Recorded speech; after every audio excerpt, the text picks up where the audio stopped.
A little history also is a few months back, we had this young lady on the show with us, and she was dynamic and she was great. And the effort that she is putting forth to fight some of the forces of socialism is unbelievable. Morgan Zegers joins us right now on Zoom. Hey, Morgan, how are you? She's the CEO and founder of the Young Americans Against Socialism. How are you? I'm great. Thank you for having me on. So, Morgan, there's all the social media sphere is going wild with people socially distanced in lines and meat counters in supermarkets being completely empty. And there's all these, references to how, some are saying they're trying to condition us for socialism. And you and your group are doing all you can to get people young people especially, to understand the dangers of socialism. Tell us about Young Americans Against Socialism. Yeah, well, thank you for giving me the opportunity to do that. And it's so important that we exist, especially right now. I've been seeing the mainstream media and a lot of Democrats who are focused more on their hatred of Donald Trump and conservatives, that they are willingly parroting Chinese communist propaganda and talking points straight out of a communist regime. It's really disgusting. And what we think at our organization is the left always distorts the narrative.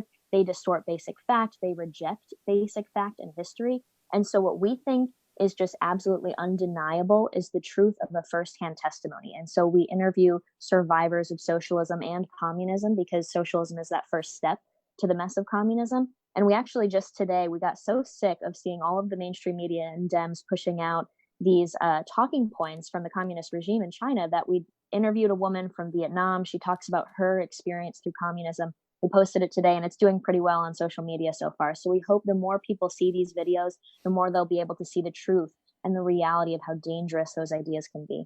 So, Morgan, before we came on here, you, and Frank were talking, and you had mentioned that COVID is affecting your family in a different way because your dad was actually called up and deployed. Yes. So my mom's a physical therapist. She's been laid off. My dad's a colonel in the military. He was deployed for COVID relief. And it's just been really hard on the family. But I am blessed that our nonprofit's been moving strong. We've been working really hard. I think even harder than we ever have before, because this is the time. Socialists love a good crisis. And so everybody in my family is very aware of that. We respect this country and the values that we have. And all of us are still working really hard to make sure that we can protect the freedoms. We're up in upstate New York, and we feel really bad for what's going on in New York City, but we have a very different experience up here, and we're hoping that we can get the state back and running pretty soon. Yeah, we saw this kind of, manufactured or not, this groundswell of young people who were supposedly so behind Bernie Sanders.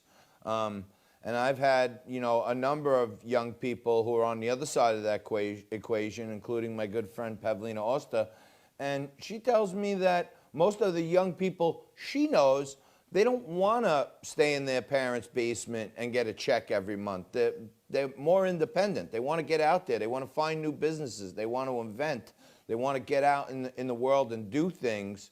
And then you have the AOCs of the world basically telling people, stay home, collect your unemployment, the government will send you a check. Are they trying to condition young people at this point to just not be bothered with work?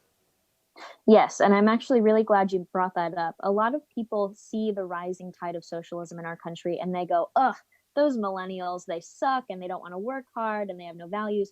I would argue the opposite. I think my generation, I'm the last year of millennials, my generation and Gen Z, the Zoomers, we're actually very capitalist. We have those values and freedom and individuality and creativity and entrepreneurship. And we all have these, quotes on our walls that say we want to chase our dreams and dream big and be business owners one day and, have those dreams come true. And that's really the American dream, is being able to do whatever you want.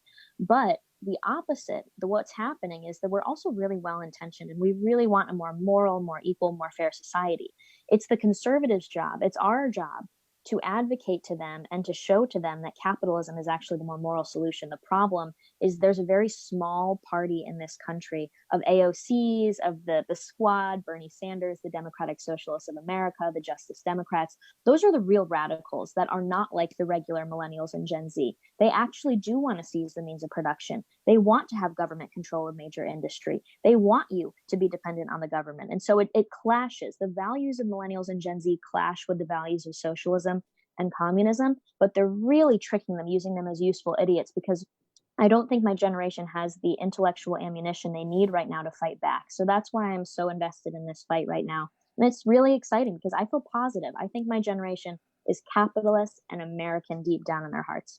Morgan, we see pictures on the news all across the nation of state houses being flooded with, all kinds of different demonstrations out there.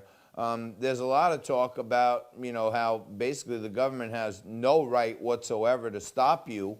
But we also see some places in liberal states where police are arresting people for First Amendment. It's got to drive, conservatives like you and people against socialism especially crazy to see the government arresting people for demonstrating their First Amendment rights. Absolutely. And what's frustrating to me is I love a good peaceful protest. Some may disagree with the people who are protesting and the reasons for why they're protesting.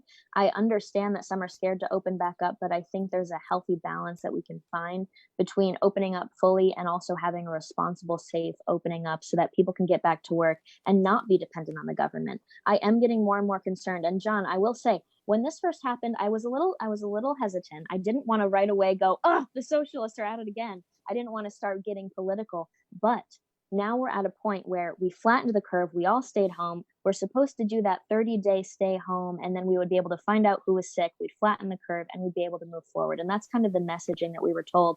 Now it's just going to be perpetual. And so, like I said earlier, socialists love a good crisis, and that's because they can feed off of the fear and the urgency and the uncertainty of what's going on, and they can encourage people to look to government as the solution. And so that's what I think is happening right now. And I'm going to stay vigilant. I encourage everybody else to stay vigilant. And if this gets too bad, I do encourage people to stand up for the freedoms that they have with more protests. All right. Thank you very